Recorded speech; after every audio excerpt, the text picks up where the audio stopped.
నమస్తే welcome to Raj news special drive with Srikanth. Greater హైదరాబాద్లో భూ బకాసురులు రెచ్చిపోతున్నారు. చందానగర్ పిఎస్ సమీపంలో దర్జాగా నాలా ఆక్రమణకు గురవుతోంది. జనసేన నేత ప్రేమ్ కుమార్ తీరుపై విమర్శలు వెల్లువెత్తుతున్నాయి. చందానగర్ పోలీస్ స్టేషన్ పక్కనే ఉన్న నాలా రూపురేఖలను మార్చేశారు రియల్ ఎస్టేట్ కేటుగాళ్లు. నాలా ప్రవాహాన్ని డైవర్ట్ చేసి అపార్ట్మెంట్ నిర్మాణానికి స్థలం పెంచుకున్నారనే ఆరోపణలు ఇప్పటికే ప్రేమ్ కుమార్ పై వస్తున్నాయి. రోడ్డు లేని స్థలానికి జిహెచ్ఎంసీ అనుమతులు ఇవ్వడం ఏంటి అన్నదే ఇక్కడ ఆశ్చర్యకరమైనటువంటి అంశం. హైడ్రా బుల్డోజర్లు గర్జిస్తున్నా ప్రేమ్ కుమార్ అసలు పట్టించుకోవడం లేదెందుకు? వెనకాల ఎవరున్నారు? ఆయన జనసేనాని పవన్ కళ్యాణ్కు అత్యంత సన్నిహితమైన వ్యక్తి. అందుకే కూకట్పల్లిలో అంతా నా ఇష్టం అన్నట్లుగా రెచ్చిపోతున్నారు. ఒకవైపు టీ సర్కార్ హైడ్రా అస్త్రంతో నాలాలు, చెరువుల ఆక్రమణదారుల గుండెల్లో రైళ్లు పరిగెత్తిస్తోంది. అక్రమ కట్టడాల్ని కూల్ చేస్తూ ప్రభుత్వ భూములను కాపాడుతున్నామని మైకులు పగిలిపోయేలా చెప్తోంది. బట్ క్షేత్రస్థాయిలో పరిస్థితి చూస్తే అందుకు విరుద్ధంగా ఉందనే చెప్పాలి. సహజ సిద్ధంగా ప్రవహించాల్సినటువంటి నాలాలను కబ్జా చేస్తున్నారు రియల్ ఎస్టేట్ కేటుగాళ్లు. చందానగర్లో ఏకంగా నాలాను డైవర్ట్ చేసేశారు. జిహెచ్ఎంసీ నిబంధనల ప్రకారం కనీస రహదారి లేని స్థలంలో బహుళ అంతస్తుల అపార్ట్మెంట్ల నిర్మాణానికి అప్రూవల్స్ ఇవ్వకూడదు. బట్ జనసేన నేత ప్రేమ్ కుమార్ తన పలుకుబడితో దర్జాగా నాలాను కబ్జా చేసి రియల్ ఎస్టేట్ వ్యాపారానికి రెడ్ కార్పెట్ పరిచారు. ట్విస్ట్ ఏంటంటే అసలు అక్కడ రోడ్డే లేదు. నాలాపై ఒక కల్వర్ట్ వేసి దాన్నే రోడ్డుగా చూపిస్తూ బిల్డింగ్ ప్లాన్ తెచ్చుకున్నారు. క్షేత్రస్థాయికి వచ్చి పరిశీలించాల్సినటువంటి జిహెచ్ఎంసీ టౌన్ ప్లానింగ్ అధికారులు ఏసీ రూముల్లో కూర్చొని పర్మిషన్లు ఇచ్చేశారు. అన్నీ తెలిసి కళ్ళు మూసుకున్నారా అన్నటువంటి ప్రశ్న ఇక్కడ కనిపిస్తోంది.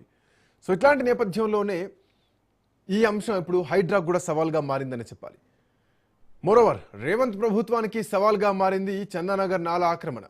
నిబంధనలు సామాన్యుడికి ఒకలా ఉంటాయి, బిల్డర్లకు, పరిచయస్తులకు, సపోర్ట్ ఉన్న వాళ్లకు, బలగం ఉన్న వాళ్లకు ఒకలా ఉంటాయా? హైడ్రా యాక్షన్ ప్లాన్ కేవలం కొందరికే పరిమితమా? రంగనాథ్ కొందరికి సాయం చేసేలా కాపుగాస్తున్నారా, బలమైన వాళ్లను వదిలేస్తున్నారా అనే చర్చ ఇప్పుడు రాష్ట్ర వ్యాప్తంగా నడుస్తోంది. అధికారులపై జనసేనాని ఒత్తిళ్లు ఉన్నాయనే ఆరోపణలు కూడా ఒకవైపు వినిపిస్తున్నాయి. ఇప్పటికైనా హైదరాబాద్ నగరం నడిబొడ్డున జరుగుతున్న నాలా ఆక్రమణ పైన ఉన్నతాధికారులు తక్షణమే స్పందించాలి, క్షేత్రస్థాయిలో విచారణ జరపాలంటున్నారు స్థానికులు. అక్రమ నిర్మాణ అనుమతుల్ని రద్దు చేయడమే కాకుండా దీనికి సహకరించిన అధికారులపై కఠిన చర్యలు తీసుకోవాలని డిమాండ్ చేస్తున్నారు. మాట్లాడదాం ఇదే అంశం పైన. హైదరాబాద్లో హైడ్రా బుల్డోజర్లు కూలగొడతామని ముందుకు పోతున్నా కానీ ఈ కాంట్రాక్టర్ల, బిల్డర్ల తీరెందుకు మారడం లేదు? ఓవైపు కఠిన చర్యలున్నా నాలాల ఆక్రమణలు జరుగుతున్నా ఎందుకు అధికారులు పట్టించుకోవట్లేదు? దీని వెనకాల రాజకీయ శక్తులున్నాయా? మా కరెస్పాండెంట్ ప్రవీణ్ అందుబాటులో ఉన్నారు. ప్రవీణ్, ఏం జరుగుతోంది? హైడ్రాను కూడా ప్రశ్నించాల్సినటువంటి అవసరం కనిపిస్తోంది. బట్ ఇప్పుడు ఈ చందానగర్ పిఎస్ సమీపంలో దర్జాగా నాలా ఆక్రమణ గురవుతోంది. సో దీని వెనకాల జనసేన నేత ప్రేమ్ కుమార్ ఉన్నారు అని ఆయన తీరుపైన విమర్శలు వ్యక్తమవుతున్నాయి. సో ఆయన బలగంతో, ఆయన రాజకీయ అండదండలతోటే మేనేజ్ చేస్తున్నారు అధికారులు అన్నది ప్రధానంగా ఇక్కడ వినిపిస్తున్నటువంటి అంశం. సో చందానగర్ అంశాన్ని ఎట్లా చూడాలి ప్రవీణ్? శ్రీకాంత్, మనం చూసుకుంటే కనుక మొత్తంగా చూస్తే జిహెచ్ఎంసీ పరిధిలో ఎక్కడ కూడా అక్రమ నిర్మాణాలు కానీ, నాలాలు కానీ ఆక్రమించి ఆ నిర్మాణాలు చేపడితే వాళ్ళ గుండెల్లో రైళ్లు పరిగెత్తే విధంగా చేస్తామంటూ హైడ్రా చెప్తున్నటువంటి సిచ్యువేషన్ చూస్తున్నాం. ఇదే దానికి అక్రమ నిర్మాణాలు ఏవైతే ఉంటాయో ఆ అక్రమ నిర్మాణాలను అన్నింటినీ కూడా తొలగించడానికే ఒక మొత్తంగా కూడా ఒక సిస్టమ్ని తీసుకొని వచ్చారు. ఆ సిస్టమే హైడ్రా. అయితే ఇప్పుడు మొత్తంగా చూసుకునే కనుక హైడ్రా మొత్తంగా ఎక్కడెక్కడైతే ఇప్పటి వరకు కూల్చివేతలు జరిగాయో అవన్నీ కూడా సామాన్యుల వరకే పరిమితమా అనే క్వశ్చన్స్ కూడా లేవనెత్తుతున్నారు. అవి రాజకీయ నాయకుల జోలికి పోవడం లేదు అంటూ కూడా చెప్తున్నటువంటి పరిస్థితి చూస్తున్నాం.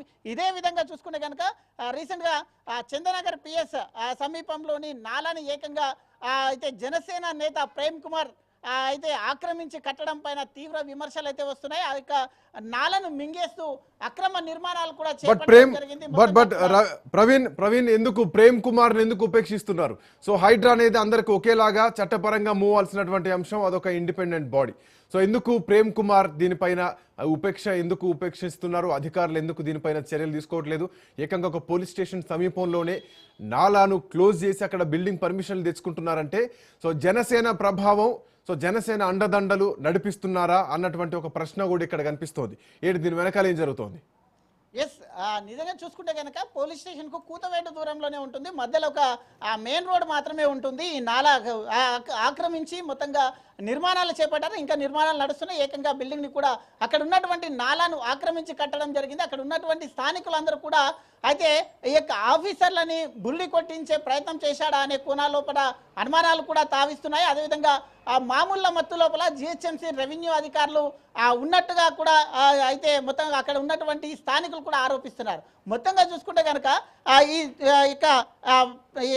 ఏదైతే ఈ హద్దులు నిర్మాణంకి వెళ్ళే మార్గం అంశాలని స్థానికులు మొత్తం కూడా అభ్యంతరాలు వ్యక్తం చేస్తున్నారు. మొత్తంగా చూసుకుంటే నాలాపై కల్వర్ట్ ఏర్పాటు చేసి దానిపైన రహదారి మార్గంగా ఉపయోగించడం జరిగింది. అయితే ఆ యొక్క నాలా పైననే మొత్తంగా కల్వర్ట్ మనము విజువల్లో కూడా స్పష్టంగా చూస్తూ ఉన్నాం. మొత్తంగా చూస్తుంటే కనుక ఆ యొక్క కల్వర్ట్ను కూడా స్పష్టంగా చూస్తున్నాం. ఈ మార్గం పక్కనే పనులు కూడా కొనసాగుతున్నాయి. దానిపైన అక్కడ ఉన్నటువంటి పక్కల ఇంకా నిర్మాణాలు కూడా చేపడుతున్నారు. అసలు వివాదం ఏమిటంటే మొత్తంగా చూసుకుంటే కనుక ఇక్కడ స్థానికులు చెప్తున్నటువంటి ప్రధాన అంశం ఏదంటే నాలా సహజ ప్రవాహానికి ఆటంకం కలిగించేలా ఉంటుంది అంటూ కూడా వాళ్ళు అంటున్నారు. అంటే ఆ యొక్క పెద్ద నాలా అది హైదరాబాద్లో జిహెచ్ఎంసీ పరిధిలో కానీ అక్కడ షెర్లింగంపల్లి కానీ చందానగర్ తారానగర్ పక్కనే తారానగర్ ఉంటుంది.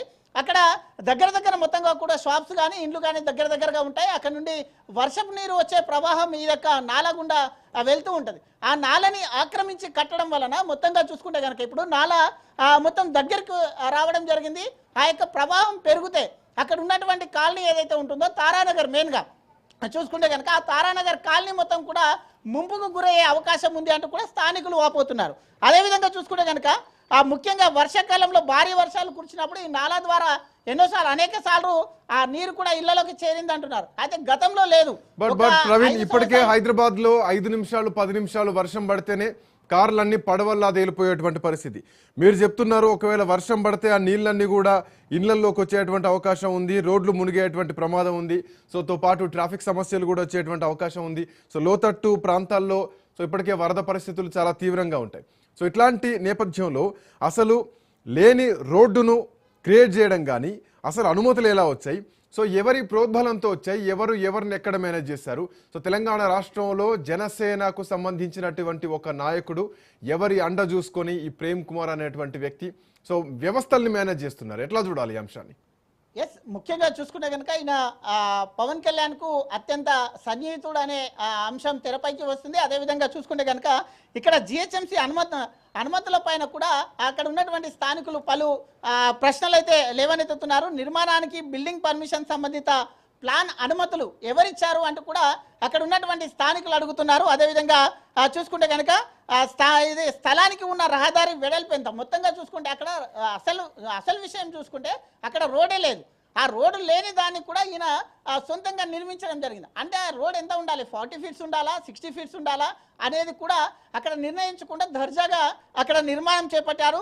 ఈ నిర్మాణం వల్ల నాలా ప్రభావితం మొత్తంగా కూడా దెబ్బతింది అంటూ కూడా స్థానికులు చెప్తున్నారు. మనం విజువల్లో కూడా చూస్తున్నాం. ఆ నాలా చాలా పెద్దది. ఇప్పుడు ఈ నిర్మాణం వలన నాలా మొత్తం దగ్గరికి వచ్చినటువంటి సిచ్యువేషన్ చూస్తున్నాం.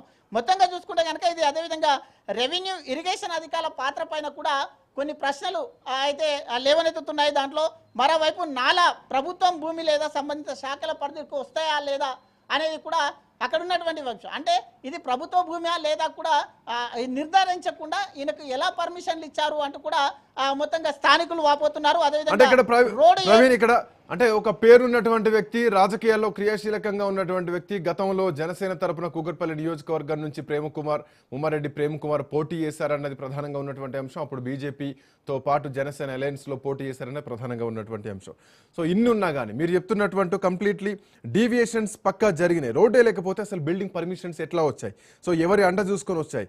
నాలలపైనే కల్వర్ట్లు వేసేసి దాన్నే తాత్కాలికంగా రోడ్డులా చూపిస్తే దాన్ని అంటే ఒక యాక్సెస్ రోడ్ లాగా దాన్ని చూపించారా? ఒకవేళ అదే నిజమైతే కనుక పర్మిషన్ ఇచ్చేటువంటి ముందు సైట్ ఇన్స్పెక్షన్ జరిగిందా లేదా? ఇవన్నీ కూడా వస్తాయి కదా. ఒకవేళ ఇన్స్పెక్షన్ జరగకపోతే ఇప్పుడు అధికారులు ఏం చర్యలు తీసుకోవాలా? అండ్ ఇన్స్పెక్షన్ జరిగితే తీసుకోవాల్సినటువంటి చర్యలు ఏంటి? ఎట్లా చూడాలా? ఏం జరుగుతోంది? ఎస్, అక్కడ ఎలాంటి అధికారులు రావడం లేదు, అక్కడ పరిశీలన కూడా చేయలేదు అంటూ కూడా స్థానికులు చెప్తున్నారు. అదేవిధంగా ఇది ప్రభుత్వ స్థలమా లేకుంటే ఏ స్థలాన్ని కూడా నిర్ణయించలేదు దర్జాగా, ఎందుకంటే రాజకీయ పలుకుబడి ఉంది అనే నేపంతోనే ఈ విధంగా దర్జాగా ఇచ్చేశాడు. అక్కడ ఎవరు అధికారులు కూడా కన్నెత్తి చూడడం లేదు అంటూ కూడా చెప్తున్నటువంటి పరిస్థితులు. ఎందుకంటే కూతవేట దూరంలోనే పోలీస్ స్టేషన్కు బ్యాక్ సైడే, అపోజిట్ కరెక్ట్గా దీనికి బ్యాక్ సైడే పోలీస్ స్టేషన్ ఉంటుంది. ఆ యొక్క